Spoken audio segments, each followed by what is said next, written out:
Good afternoon or good morning for some. I want to welcome everyone to our As the End Nears series about dying with dementia. I am Dr. Susan Wilhoit. I'm a palliative medicine physician in Denver, Colorado, and one of Compassion & Choice's national medical directors. I feel honored to be here with you today on behalf of Compassion & Choices.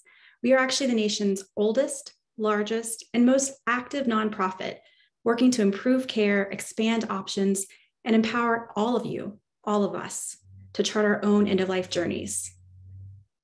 Over the course of our As the End Nears series, we've really hoped to empower you with the clinical insights and the knowledge that you need to create an end-of-life experience that uniquely honors you, your values, your priorities, and your beliefs.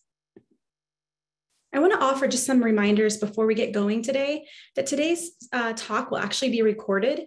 And so if you or someone you know would like to listen to it again, we will be sending out all of the information on how to access that over the next day or two. Everyone on this call, other than the speakers, are going to be muted, so you will not be able to actually unmute yourself. You do have the option of enabling captions at the bottom of your screen. You can select the button that says Show Captions, and that will allow you to actually see or read along with what the speakers are saying. And lastly, we hope you have questions that may come up throughout our time together today. If you do, please add your questions to the question and answer box at the bottom of your screen at any time throughout the presentation. We will try to answer them as they go if it feels like it's right to fit in. Otherwise, we're going to plan to take some time at the end to really go through all of these questions together.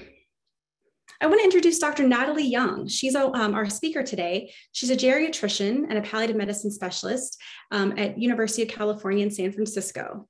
I also want to introduce you to Dr. Mitz Tomita. He is a family medicine physician and assistant clinical professor at UCSD, also in California.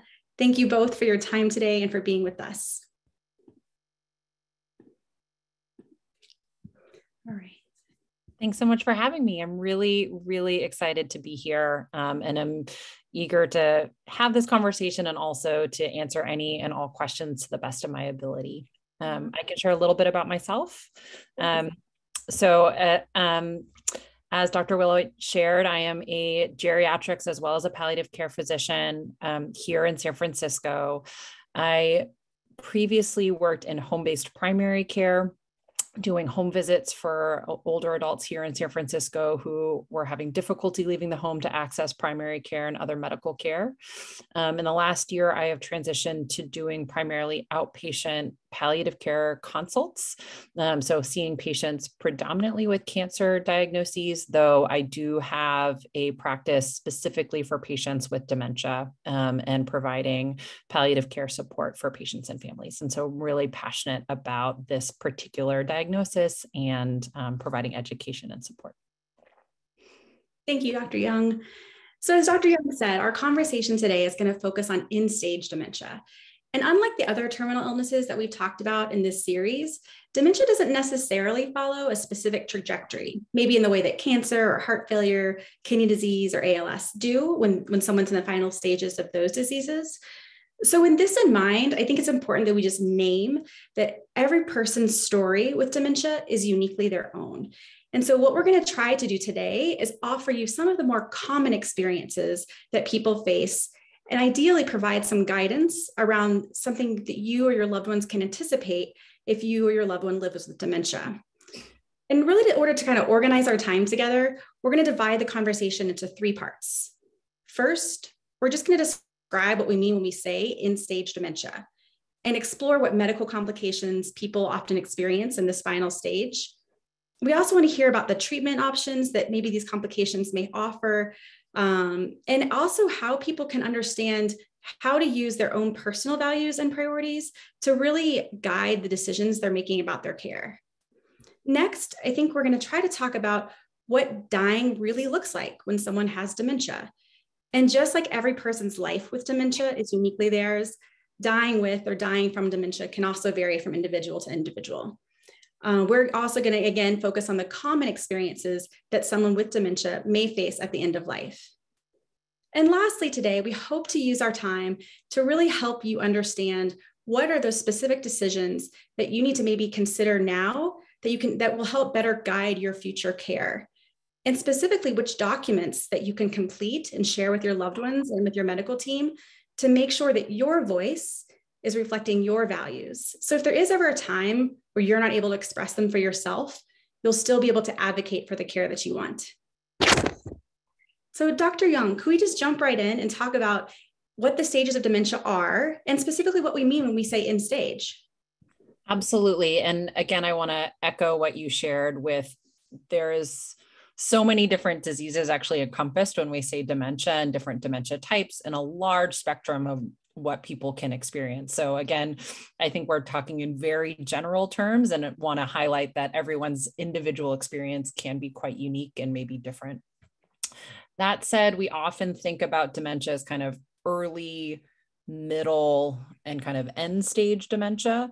So early in the course of disease, people start to notice problems with their memory, difficulty with what we consider executive function. So paying bills, organizing tasks, misplacing objects, and needing more assistance from others for those kinds of reminders, scheduling appointments, keeping track of medications. In the middle of the disease, or kind of moderate stage dementia, people start to have more and more difficulty caring for themselves. So thinking about needing more assistance for shopping, cleaning, meal preparation, as well as things like bathing, dressing appropriately. Towards the later course of the disease, and I think this is something that is often not really fully understood or appreciated amongst the general population, that dementia is not just a disorder of the brain, but it also really affects the body.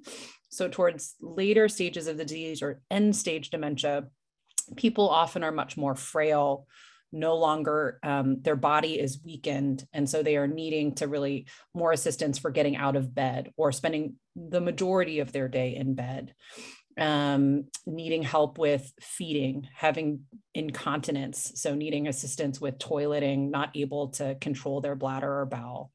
And so again, needing more help with those daily tasks in that care.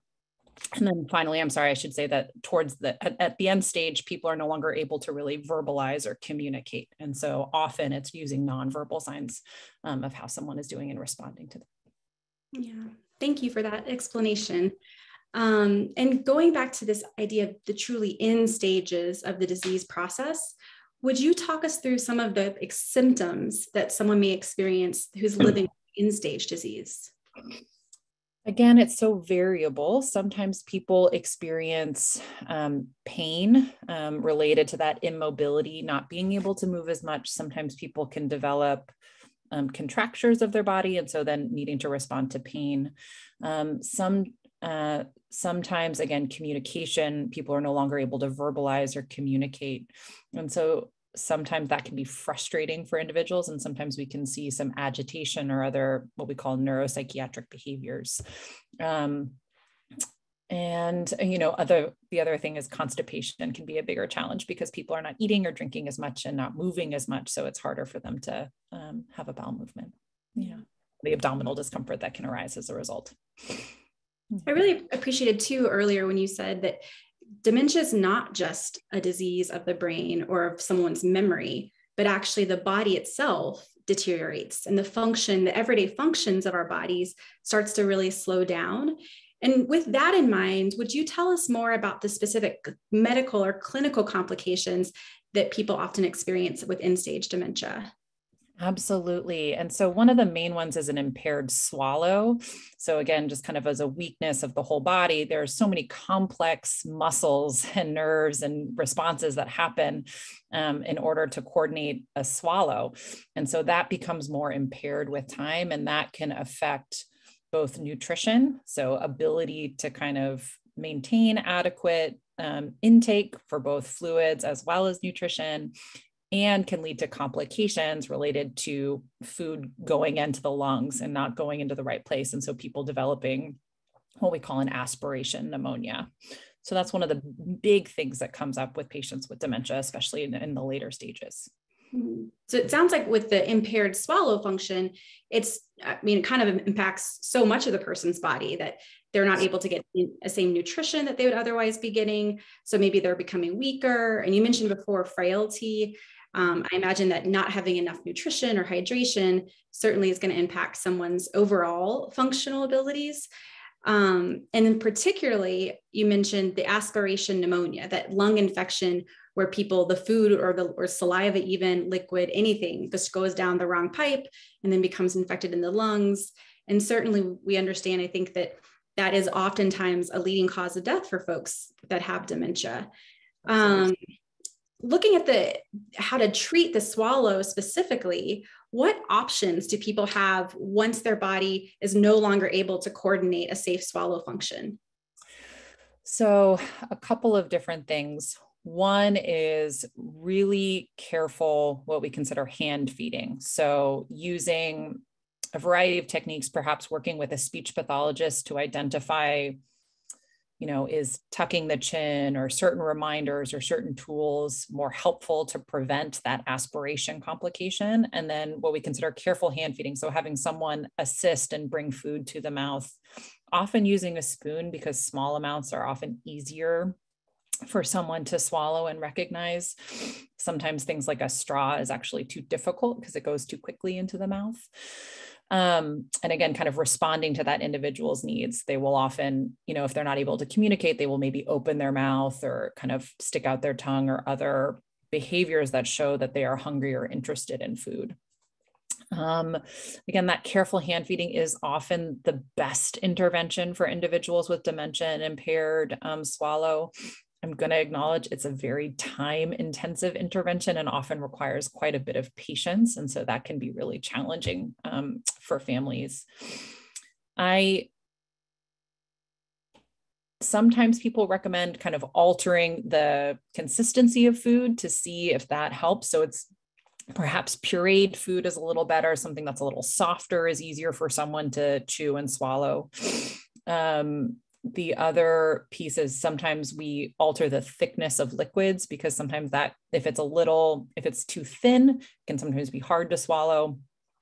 I have to say, sometimes I find that challenging because I don't know what your experience is, but sometimes my patients don't actually like the taste of the thickened, what have you. And so then it's a question of, well, for comfort and for your ability to actually drink it and enjoy drinking it, maybe we don't thicken it, but that's a whole separate, we can probably spend an hour talking about that piece of things.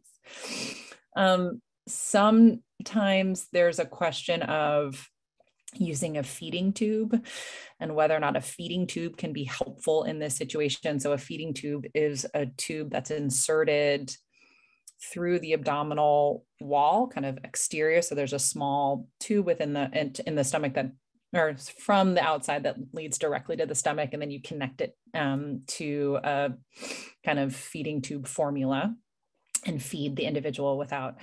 It's actually been studied quite a bit about whether or not this intervention is helpful for patients with dementia, looking at a number of different outcomes around nutrition and quality of life and whether or not it actually reduces the risk of aspiration, which is, again, something we can talk more about. And overall, a feeding tube has actually not been found to be helpful in those situations. So I think we talk about the challenge of someone being able to swallow and meet their nutritional needs. And there seems to be something else about dementia that also leads to this kind of wasting and decreased appetite and frailty syndrome beyond just physically getting those calories in, that even when we do that, people don't seem to gain weight.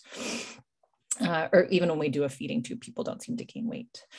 And it also introduces a lot of potential complications. So often patients with dementia don't remember when they're at end stages why they have this tube. So they will try and pull it out, which leads to complications with infection and poor wound healing and other challenges. And so it, again, from a global perspective, something we do not recommend because it introduces complications and has the potential, it doesn't really have a lot of benefit. So usually really focusing on that careful hand feeding, really trying to make sure if they're only able to get in a couple bites, that each of those bites is as full of kind of nutritionally dense and as full of good kind of healthy food as possible or healthy contents as possible. Thank you for taking the time to explain the feeding tube piece. And I think that's something I hear a lot from my own patients and the families that I work with. I think it's kind of mind blowing to think that the feeding tube, which is meant to offer nutrition, is not actually as safe as we'd hoped it would be, particularly for someone with dementia, with those risks that you mentioned. And, certainly the pulling at them, causing more agitation, more risk for infection, and not meanwhile decreasing the risk for that lung infection. So I do hear a lot from the families and the patients that I work with, the struggle around, well, can't we just put a feeding tube in?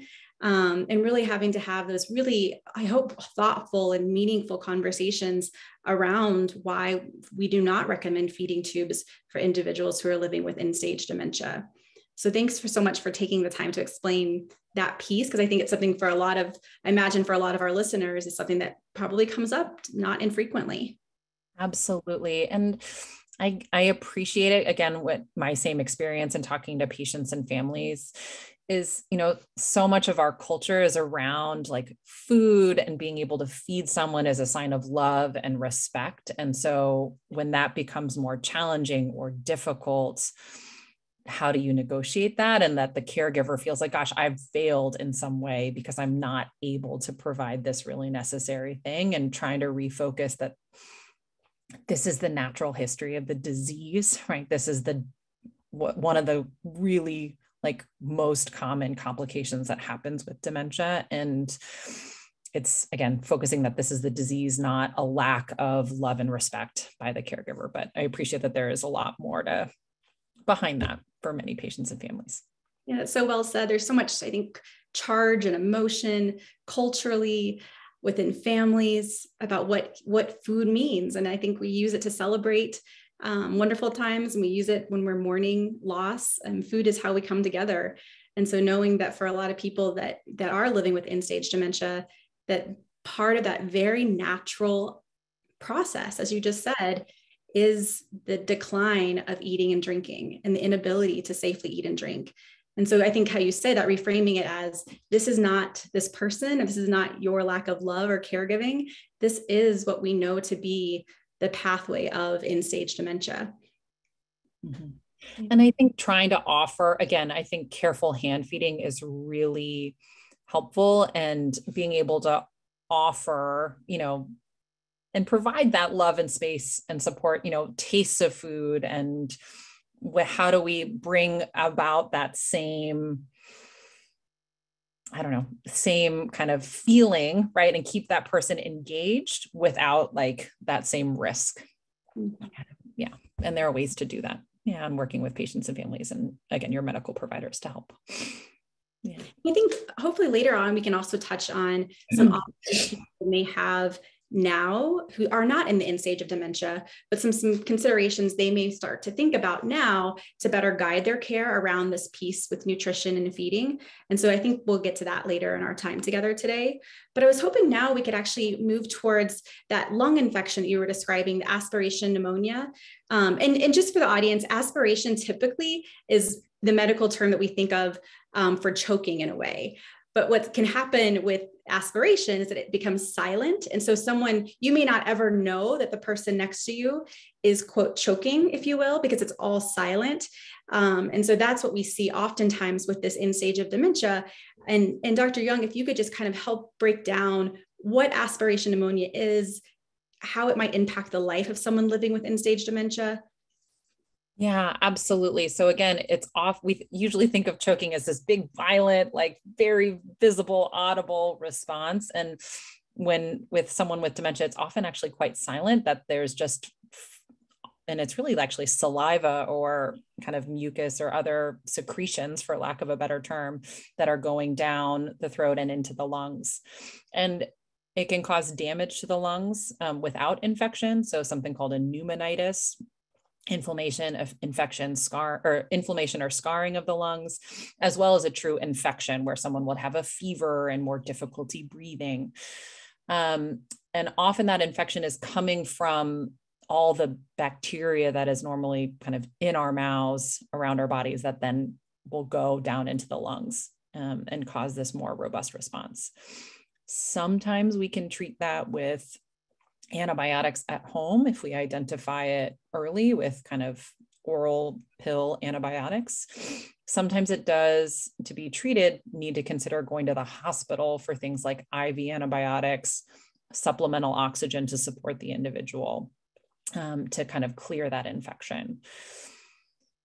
I'm not sure if we're going to get to this, but it's sometimes the discussion of whether or not to go to the hospital with someone with dementia, particularly end-stage dementia, is actually a really fraught decision because being in an unfamiliar environment, away from often loved ones, being woken up at all hours of the night, because often when you're in the hospital, people are coming in to check your blood pressure and draw blood work at 3 o'clock in the morning, that disruption to the regular routine can actually really worsen the dementia and cause an overlying condition called a delirium, which is this acute confusional state where the person is much more disoriented, can either be really sleepy and just not waking up, or much more agitated and very confused and sometimes even combative.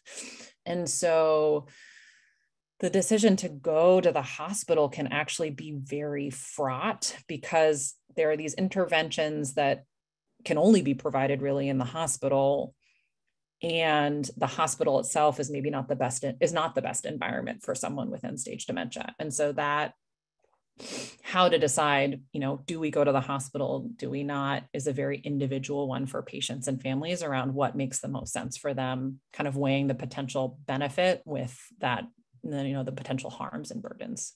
Mm-hmm. And I talk with my patients and their families often about the decision to treat the aspiration pneumonia, particularly because often it does require to be admitted to the hospital. It does require IV antibiotics, sometimes additional breathing support, whether it's oxygen, maybe even a ventilator if people get to that point. And just knowing that tubes of any kind can be really upsetting and detrimental to somebody that has dementia. And then knowing that a change of environment can be really detrimental to someone with dementia. I think it really does require a really thoughtful discussion in advance of someone reaching that end stage, so that family and loved ones, caregivers, and the medical team can all support what's going to best honor this individual's values. I've worked with patients that say, no way, I don't want to go back and forth to the hospital. If I'm at that final stages of dementia, just allow me to have the care where I am at home. And then I have other patients who will say, no, if I get that final stage of dementia and there's more that you can do and you can keep treating, yes, keep doing that, even if it means I'm going to be more confused and more agitated.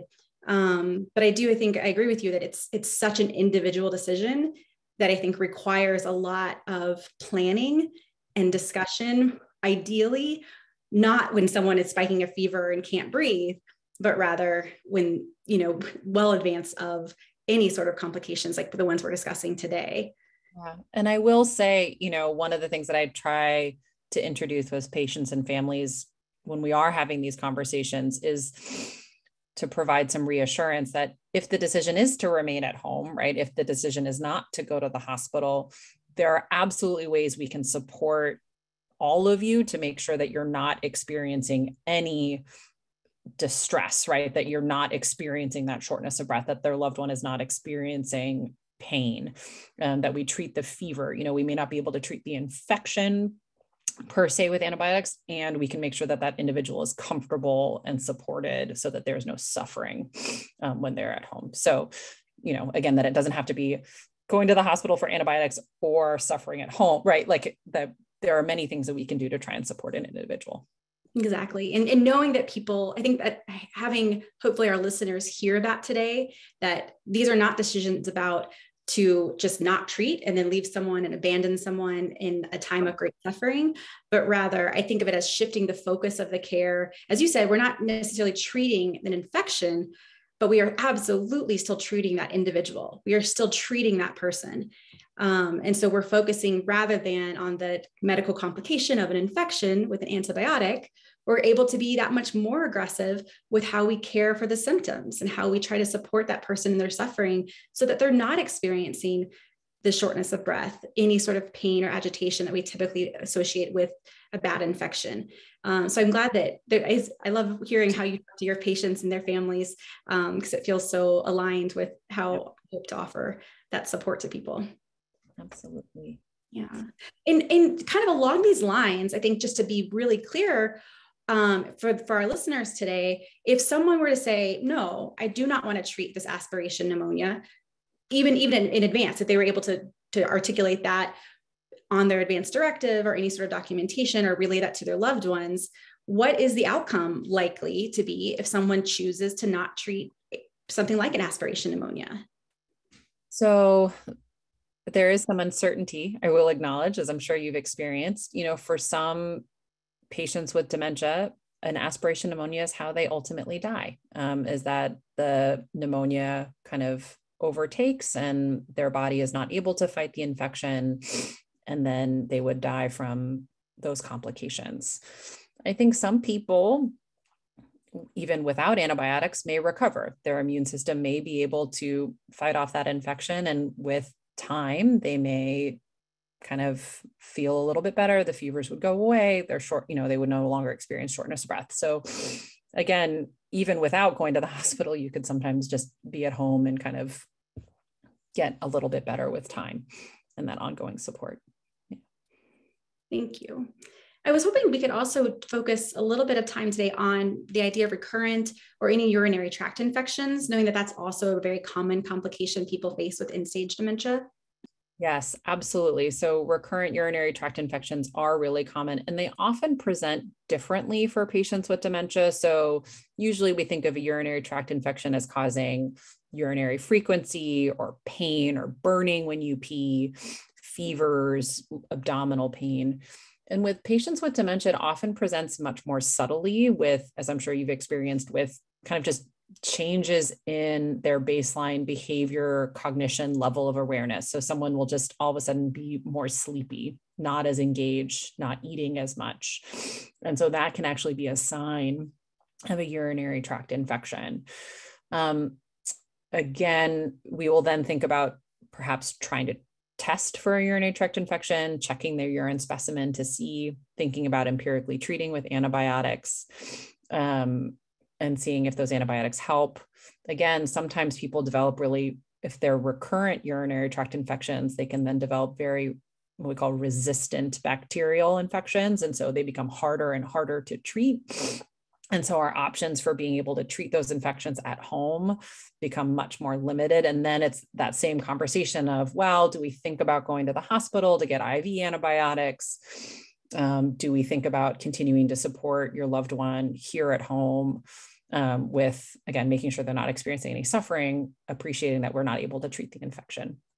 And so, again, that's a common question that comes up. And again, different families presented with that same information kind of make different decisions based on what feels right for them.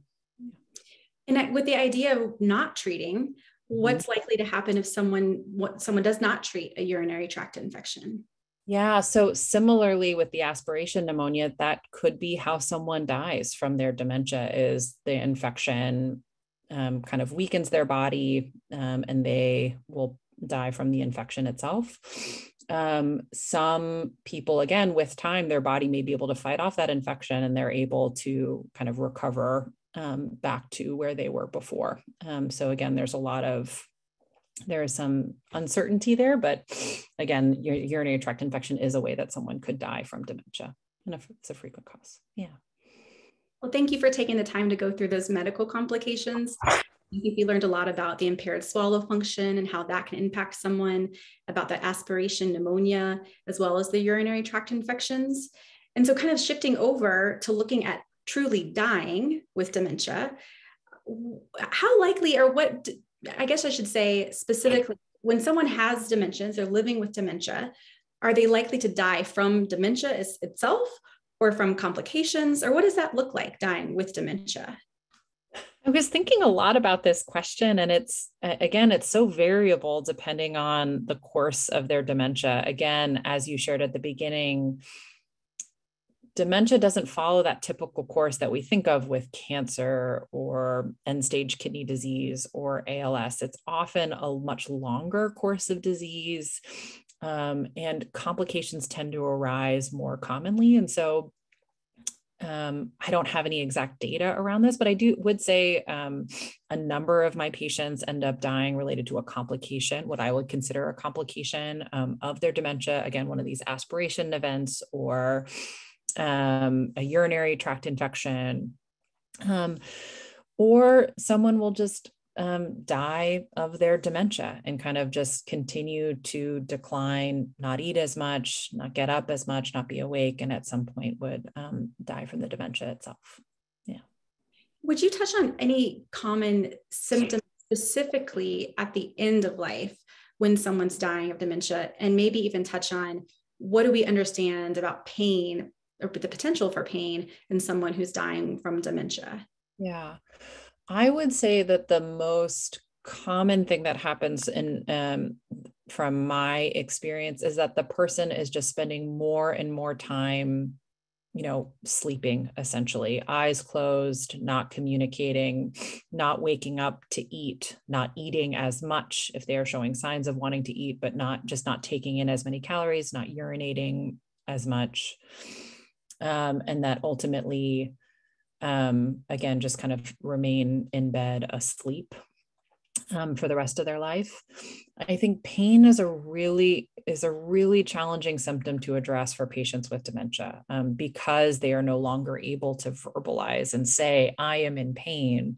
We are often using kind of nonverbal signs that someone could be uncomfortable and responding to that, and using our best judgment, honestly. So the signs that I look for is someone grimacing, kind of contorting their face? Are they, if I'm touching them or trying to move them gently to help kind of turn them in the bed or examine, if I'm examining them, or if their family member is trying to help with kind of continence care, and they're kind of withdrawing or pulling their arm away, or again, making a grimacing face, or if their breathing rate escalates in some way, that they're kind of breathing harder when I'm touching them, those can all be signs of untreated pain. And so again, in working with the family, I have a very low threshold to try and treat pain for dementia, because I would hate for someone to be experiencing pain and not be able to verbalize that and not be able to kind of share that and have that experience. So using, again, liberal, starting with Tylenol, other medications to try and really control pain and make sure that someone is comfortable and really responding to those nonverbal cues.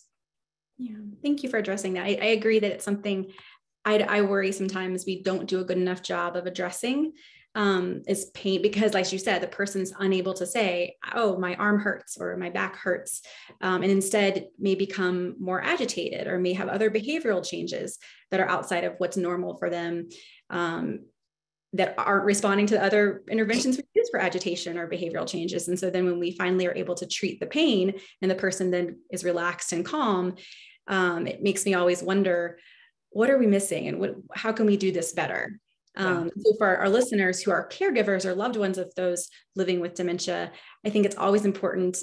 You guys are already doing so much to advocate for your loved one, but that it's something at the end of life to always be considering, that is there maybe an uncontrolled pain that we need to address? Yeah. And I think, that's the other thing that I've been so humbled by and just so impressed by is often, it's really the family and caregivers that know their loved ones so well, have really become, just by being there all the time, really are in tune with identifying, okay, this behavior is in response to this thing, or this, is a sign that they are hungry, or that they are thirsty and want a little something, or that they're uncomfortable, or that they're about to have a bowel movement and need to be changed. So people learn with time. It feels very overwhelming now to kind of talk in the abstract. And, often family members and caregivers are so in tune with their loved one at the end stage of really learning how to read those nonverbal cues.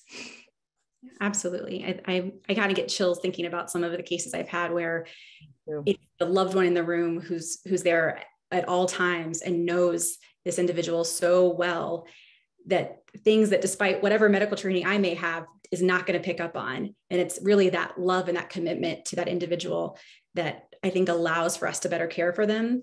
And I am so impressed and so honored to work with these families. And also for many of our callers, or many of our listeners, I should say today, thank you all so much for the love and the support that you're giving your loved ones. It's unbelievable. Absolutely. Absolutely. What about hospice for folks with dementia? Can we talk a little bit about that? Yeah, hospice can be really helpful for patients and for families, for people with dementia. Again, having that nursing support, so a nurse that's coming to the home. As an aside, I mentioned I practiced home-based primary care at the very beginning. I think home-based primary care is such an incredible service if you can access it for patients living with dementia, because often it becomes increasingly difficult to get out of the home and to access medical care. And so on my soapbox, I think there's a huge need to reform the health system as we think about how to care for patients and families with dementia. And so home-based primary care is one great option if you have access to it. That said, one of the challenges is that people don't have access to healthcare because of that difficulty getting out of the home for any number of reasons. And so having that regular nursing check-in, evaluation, hopefully most hospice agencies are doing better and better about targeted training in dementia and dementia-related syndromes. And so being able to help educate the patients, or educate the families and caregivers around how to provide that care, how to assess, for pain and other untreated symptoms, providing the equipment, medications that a patient and family need. So I think hospice can be really helpful. I will admit that, in order to qualify for hospice, one needs to be kind of within the last 6 months of life and have a prognosis of 6 months or less. And being able to predict that for dementia is really challenging, actually. And so I sometimes worry that the official criteria that we use is too strict and ends up meaning that fewer people get access to hospice than needed. I also have had many patients with dementia on hospice for like a year or more, just speaking to how difficult it is to prognosticate for patients living with dementia. And so that is really challenging. It's a very helpful service when we can get it. And again, it can be a little challenging to get involved or to figure out when is that right time. Yeah. Yeah, I have the same issue with a lot of the folks I work with, where they would greatly benefit from the support of hospice, not only them as individuals, but also their caregivers, their families. And yet they don't quite meet that rigorous Medicare criteria. And so it's almost like a waiting game for a lot of people. And I think there's a huge gap between the need and when someone actually does qualify. So if anyone on our talk today is hearing this and hearing this frustration that Dr. Young and I share, and you share that with us, that you're not alone. And I do wish that there was some other bridge, like a bridge service, particularly for individuals who are living with dementia, to receive that level of support that hospice can provide. Absolutely. Absolutely. As we're talking about death and dementia specifically, I work with folks that will say, hey, look, once I'm in this end stage of this, just let me go. And they'll just kind of maybe subtly say, just let me go. Or other patients will explicitly ask about the use of medical aid in dying for dementia when they've reached the final stages of that. And of course, because with medical aid in dying in the United States, you're not able to qualify someone for medical aid in dying with a diagnosis of dementia because they're not able to demonstrate the capacity that's needed to say, I want this service when they are in that final 6 months or less. So when you've had patients that maybe do want an option to control the means of their own death, what options do people living with dementia have? It's really challenging. It's really, really challenging for all the reasons that you outlined. So one potential option, depending on the individual and their resources and their family, is considering one of what we call the international options. So going to Switzerland and engaging with one of those organizations that is able to assist with medical aid in dying much earlier in the course of disease. So for an individual with like early stage dementia or mild cognitive impairment, they will consider an application.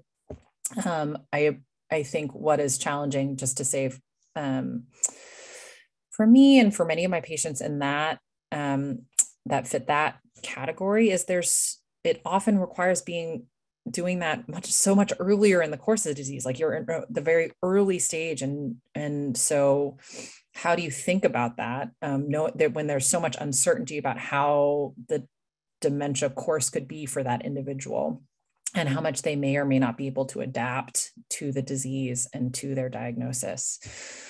But that is an option, and something we certainly consider and talk a lot about is what makes most sense. When do we engage in that? When do we think about going?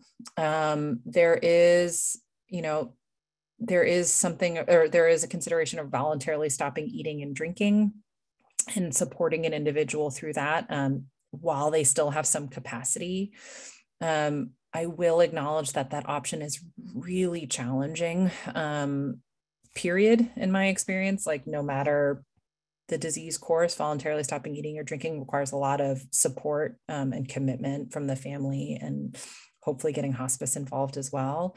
And I will say it's even more complicated for someone with dementia or an underlying cognitive impairment, even while they still have the capacity, because they may not remember, kind of as they get kind of deeper into not eating and drinking, they may get more confused, not remember why this is something that they're wanting to do, and trigger that delirium, as I mentioned before. And so that makes it really difficult. And again, I feel like we could have another 3-hour talk on just that subject of how to support and think about kind of voluntarily stopping eating and drinking for this population.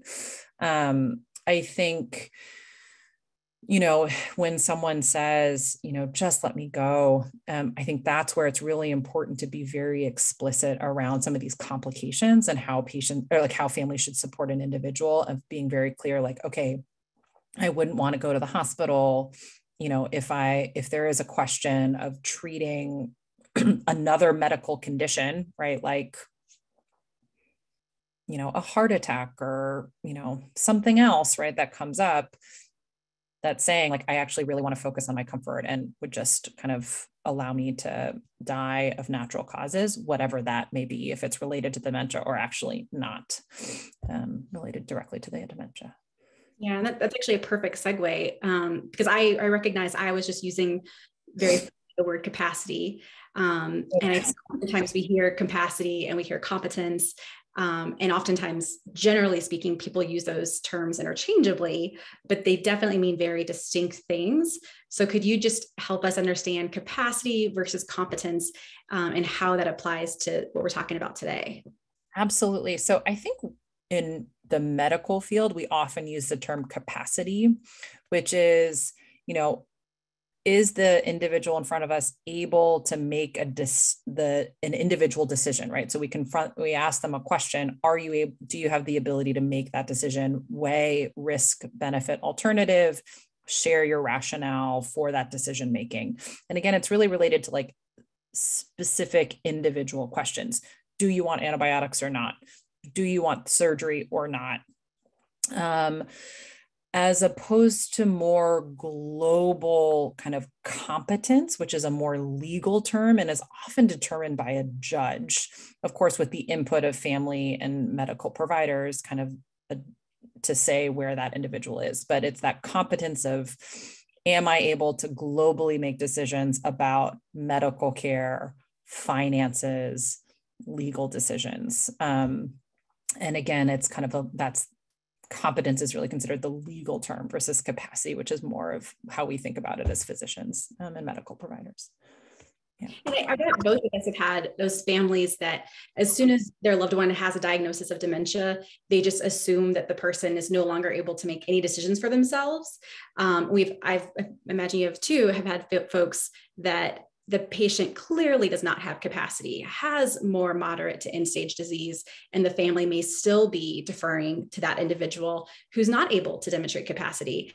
So with dementia specifically, how do we decide how someone has capacity, or just because someone has a diagnosis of dementia, does that mean they don't have capacity? Yeah. So I think just as you said, it really depends on the stage of disease, right? So how severe is the cognitive impairment and what is the decision to be made? So, so often what I like to consider is like, is this person able to kind of verbalize general preferences, right? So just even if they're not able to make the specific decision, can I elicit a sense of like, what does that person value? What does that person, what do they enjoy? What are they worried about? Because often people with dementia, particularly kind of early, more moderate stage disease, can make those things known, can make their preferences known around who do they want to be participating in their care? Who do they trust? What do they want to be spending their time doing? And so extract kind of using that information to then engage in more shared decision making around some of those those like harder decisions. As an example, even later in the course of disease, if we ask somebody like, what flavor of ice cream do you want? They often do have the capacity to say like, yes, I want strawberry or chocolate, right? So again, it really depends on kind of what is the decision that we're asking for the individual. Often financial capacity, so capacity to make complex financial decisions, is one of the first pieces for someone to not be able to engage in with dementia. And so I think we're going to talk about this hopefully, but one of the things that's really important when thinking about kind of how do we plan for the future, what paperwork kind of is important to complete, considering both like the medical decision-making paperwork, advanced directives, but also the financial piece of making sure that your finances, that you have clearly assigned someone to help make decisions about your finances so that it's not then going through more complex legal pathways to kind of help make sure that your finances are safe. Yeah. I know we don't have that much time left, but just to kind of recap what Dr. Young just said, and really emphasizing the value of individuals making a decision about the people that they choose, that they trust to best honor and reflect their wishes and their values, so that if there is ever a time where they're not able to speak for themselves, that they can rely on the person or the people that they have chosen to honor them, both for their medical decisions. So that would be a durable healthcare power of attorney, or a power of attorney for healthcare, and a power of attorney for finances. And so specifically with dementia, knowing that both of those roles can be so vital to someone's well-being as they navigate their dementia course. So I really appreciate you emphasizing that financial piece as well as the medical piece, and really reinforcing that these need to be people that the individual who's living with dementia really trusts to honor, to uphold, and reflect their values throughout the end of their life. I do want to also go back to the specific decisions that patients can start to consider, that individuals can start to consider earlier in their course, so that later in their course, they've already made these decisions based on their own best cognitive intactness, if you will. So when they're feeling well and feeling well informed, then they can make the decisions that may guide their later care. We talked about the idea of hospitalization, going back and forth. We talked about whether or not to treat something maybe like an aspiration pneumonia with IV antibiotics. We talked about the risks and benefits of treating maybe a urinary tract infection with the oral antibiotics. But I wanted us to go back a little bit and spend a little time about the hand feeding, because certainly for some individuals, I've worked with people that say, once I've reached that point where I'm no longer able to actually feed myself safely, then please don't force food on me, and please don't make me eat. And so I was hoping we could just spend a little bit of time helping people maybe process the decisions they have around hand feeding. Yeah, this is, again, really complex decision making. And I think is often a very loaded question and something to consider. But again, as much as you can make your needs known up front, that is really helpful, right? And so kind of documenting these things. And often it can be like an if then, like it, just as you said, if I'm no longer able to feed myself, or if I'm no longer able to get out of bed, or, if I'm no longer able to communicate clearly, again, using those, thinking about those if then, appreciating that, again, our function and capacity changes over the course of the illness, to kind of give those signposts to your family members about when do we enact these wishes, right? When do we think about doing this? The hand feeding piece, and again, this could be another like several hour conversation, will also depend on where you are.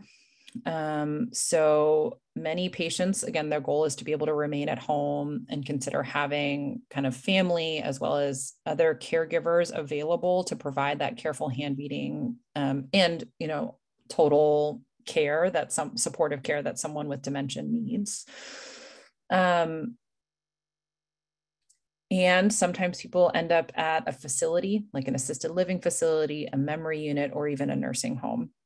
And so I mentioned those other two options because it can be even more challenging to say, like, we don't want an individual to be fed, right? Like, or like, we don't want certain things to be done for our loved one, even if they have it clearly documented, because those facilities often have very strict policies, procedures in place about what they are legally obligated to do and offer.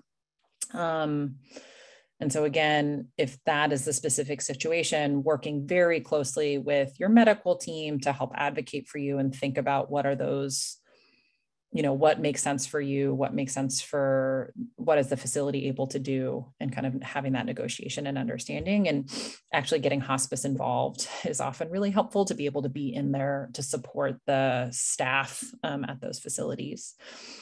I think it's really hard when someone is at the end stages of dementia. They no longer have the capacity to make decisions for themselves.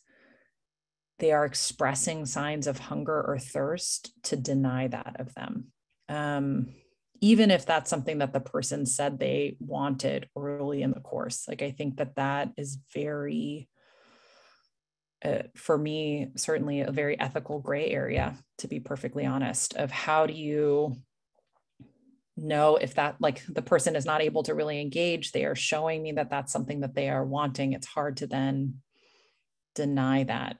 And so I really urge patients and families to really think about that. Maybe it's kind of offering modified food, certainly not forcing anybody anything, but kind of still offering small sips of water, food, if they are showing interest in that, right? If the individual is showing signs that they want that, providing it for them, not denying it, and not going overboard of kind of shoveling food into somebody's face if they are not showing signs of interest.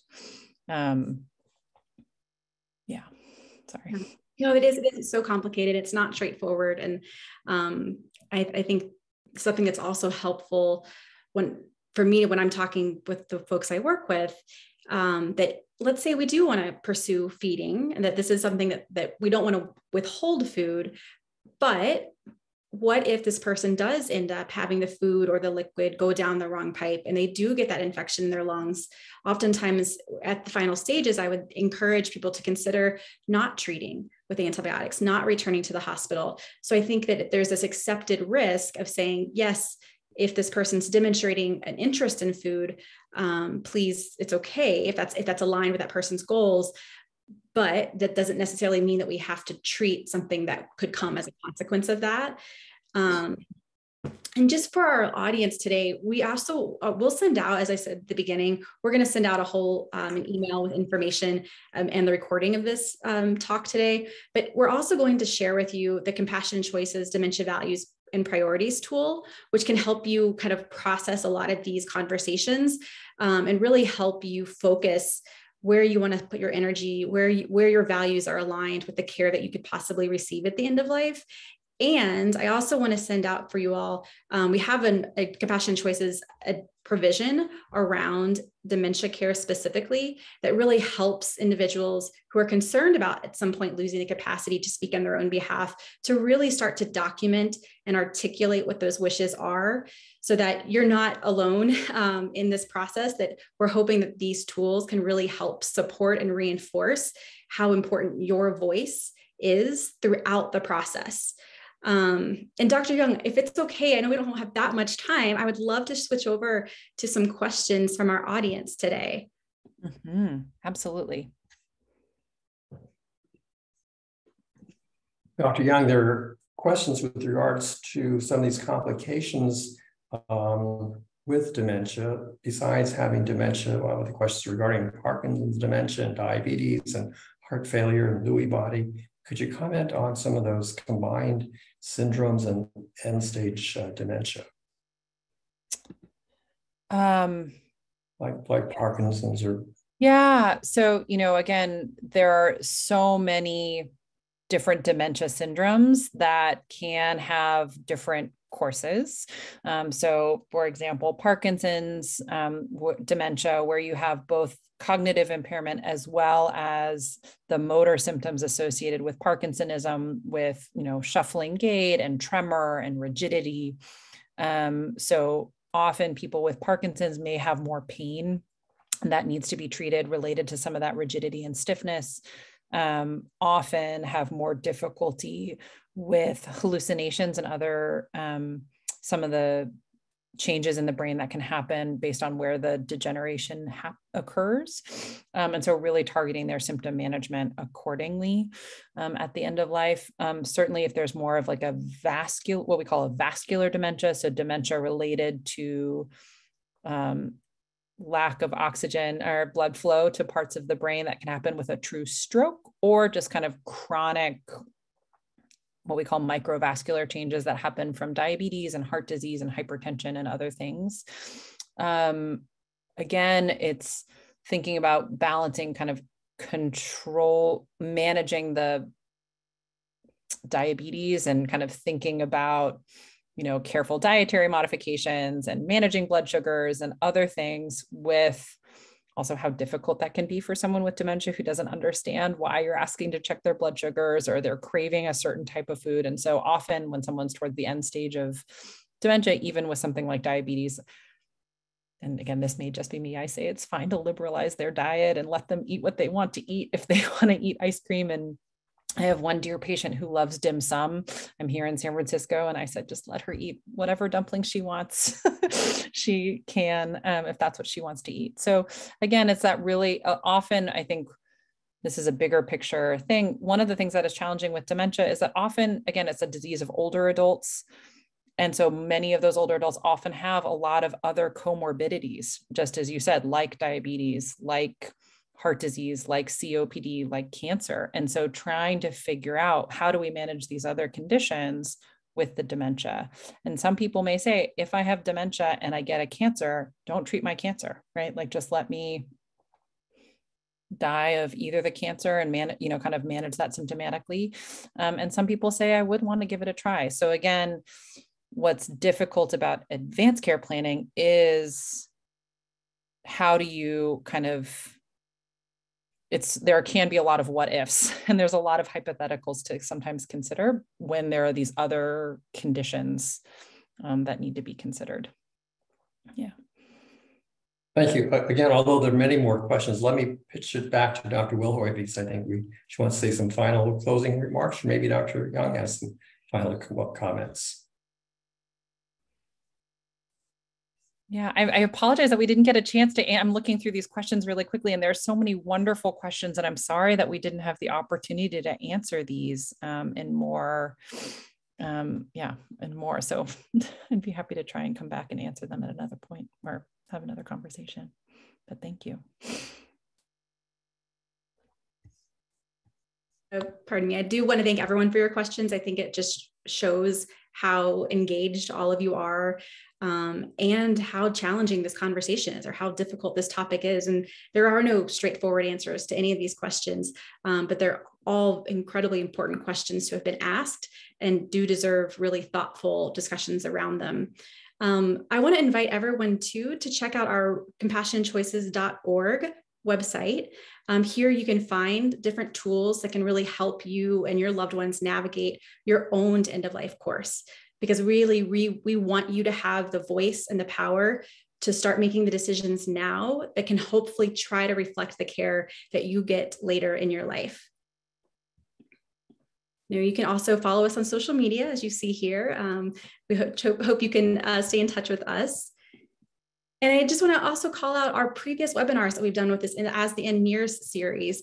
Again, our goal throughout all of this is to try to offer you realistic information about the dying process of various diseases that are commonly experienced here in the United States, because we think it's important that you have the information and the knowledge that you need to make decisions about your care. So if you haven't had a chance to see some of these conversations, please check them out on our website, and you can actually see the recordings there as well. Dr. Young, lastly, I really want to thank you for your time today. It's so clear that you're passionate about caring for individuals with dementia, about helping them live well, but also helping them have a meaningful death. So thank you for your expertise, for your time, and for your care with us today. Dr. Tomita, thank you for manning our question and answer session. Dr. Tomita has been a vital contributor throughout this series. He's graciously been volunteering his time and his expertise, and has been a huge support every step of the way.